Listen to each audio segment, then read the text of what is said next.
POTUS. For me, it's a great honor. I've known him for a very long time, interviewed him many times on CNBC, on radio.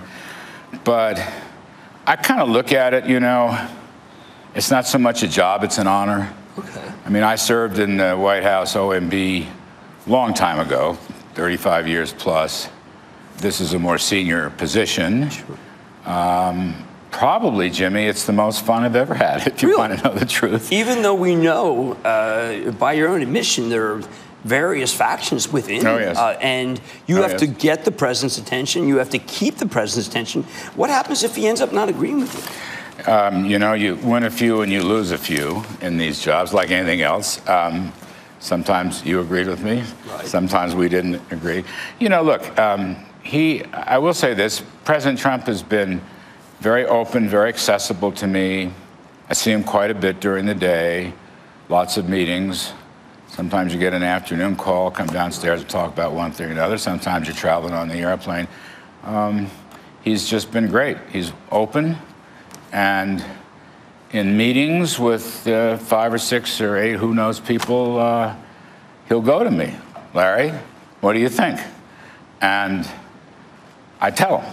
It's my job to tell Even when say, Larry, what do you think? We're having a big fight with China. Well, you know, it's, of course, I like that fight with China. I don't necessarily agree with all the trade tactics. We'll talk about that some. But my point is, he really enjoys the back and forth, to his credit. I think he's greatly underrated in that respect. He thinks and processes. He loves facts, figures, charts. He's very attentive. When he disagrees, he'll let you know, and know on certain terms. But look, on the whole, I mean, obviously I helped draft the tax and economic stuff during the campaign. I mean, we agree on almost everything. And where we don't agree, we talk it through. And he's been just wide open and accessible to me, and I just love that. And I will say this, the great thing about the National, I mean, I'm an assistant to the president, National Economic Council. We have our fingers in everything. That's what makes this really fun job. Every darn thing under the sun, including stuff about which I know virtually nothing, and I have a crackerjack staff to help teach me. So, except for Kudlow and Kramer, Jimmy, this is the most fun I've ever had. Yeah, I want to bring it back to Kudlow and Kramer. Why we ended up having such a great time is we're both serious optimists. I think serious, so. rigorous optimists. I think so. And I know, Larry, you must be thinking the way that Brian Moynihan did the other day when he was on Mad Money. He's talking 4% GDP. Yeah. And we're all confused, and you're the economist. How do you have a flat yield curve, 4% GDP, and have so many people who are gloomy? You know what's interesting about all that? It looks like it's 4-ish. I know nothing more than you know at this point informationally, but it could be higher. I'd be thrilled if it was 3+, because that was our baseline. Everybody yelled at me during the campaign, after the campaign, and when I came into this office. Oh, you'll never get 3, you'll never get 3, including many dear friends of mine in the Democratic Party, who I respect enormously. We are getting 3. And it may be 4 for a quarter or 2. It may be plus. I don't know, but that's all to the good. You know, literally millions more people are working. I mean, if you can't, you go into these jobs. What's the key point?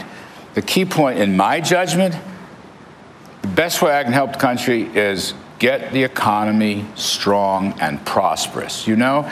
I mean, you've got millennials out there. I'm just going to depart for 1 second to your question. Then I want to come back to your GDP. The oldest. Yes, exactly. I know now we're not adversaries. Let's put it that way. You've got kids, millennials, et cetera, some of whom are working in the White House in junior positions, who have never seen a full-fledged, long-lasting prosperity.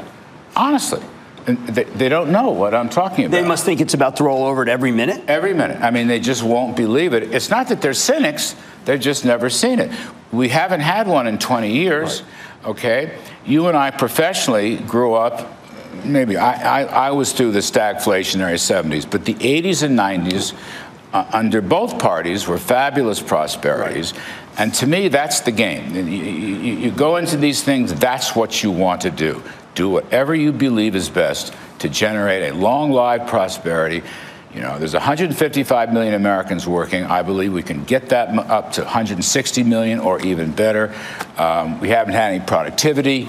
I believe we can do that through taxes and regulation. That's why you do these things. In other words, you want to leave it better than you got it.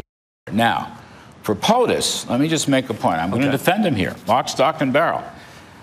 We've had Republican and Democratic presidents in the past make these complaints to China, even take these complaints to the World Trade Organization, okay? But they never follow through. They say it, nothing happens, life goes on, the situation gets worse. You follow? Yes. This guy, President Trump, has the biggest backbone. This is one of the things I admire about him in this and other places.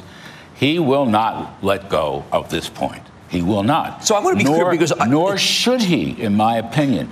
And China's going to have to come around. I am an optimist, by the way. But remember, Secretary of Treasury Mnuchin has often indicated that this can work out, that there has been movement. It sounds like there's been no movement by the Chinese, and yet you have to step it up if you're going to get them to change. Well, we will see, you know, on the tactics, okay? But your point is well taken.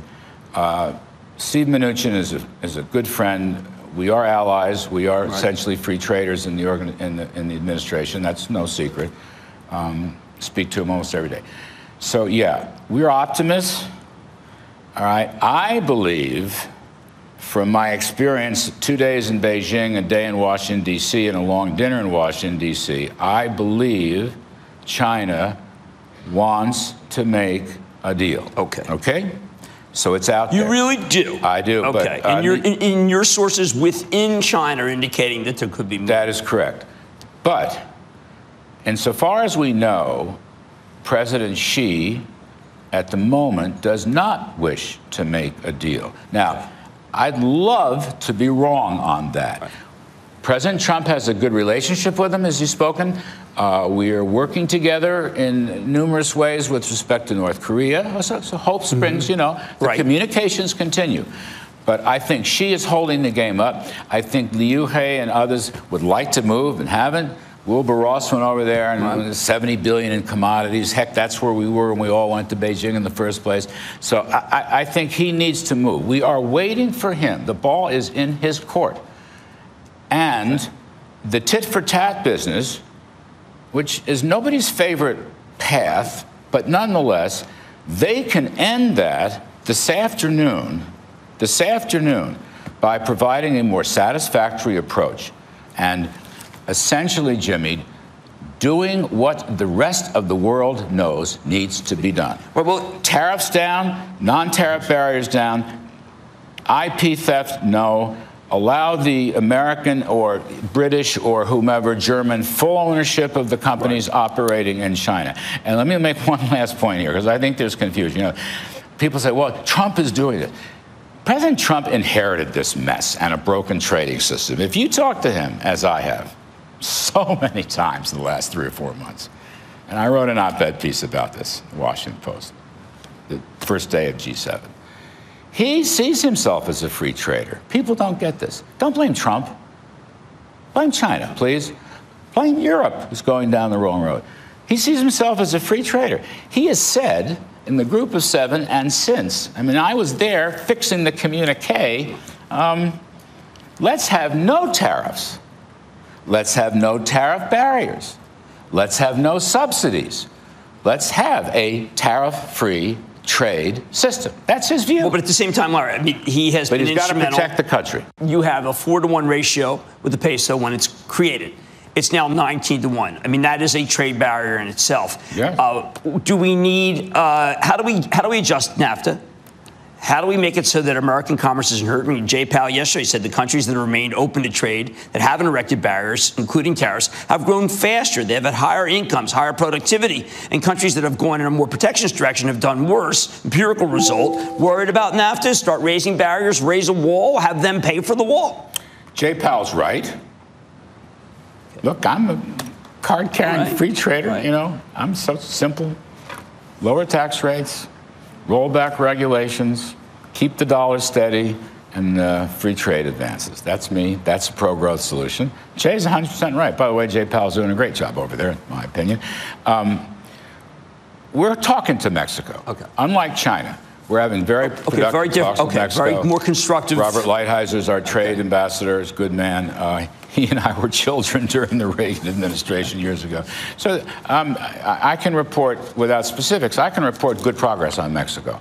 So that could be a very promising avenue. Okay, again, the stocks are saying that is absolutely the case. I want to talk about inflation. Yes. And why you can be optimistic about inflation despite the fact that we've got a high budget deficit. And again, why is the 2-year, 10-year in such an odd frame versus what I've come to expect you to be able to come up with an answer for all these things? Okay. Good barrel full of questions here. Let me do the best I can in limited time. I get that. Kudlow axiom. You've heard this a zillion times before. Economic growth does not cause inflation. More people working and producing do not cause inflation. Okay?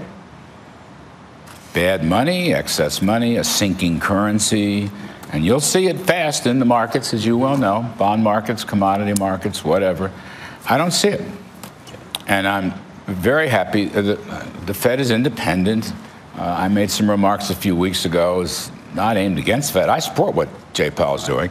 I'm just saying I believe the new management at the Fed does understand that by itself, economic growth, particularly what I call supply-side growth, where you're increasing the economy's potential, more capital spending, more investment, more productivity, right? That's not inflationary. No, so why raise lockstep if the truth is that we're just beginning to get to certain parts of this country to get some of these workers more money? It's just happening now, just the last 3 quarters. I agree.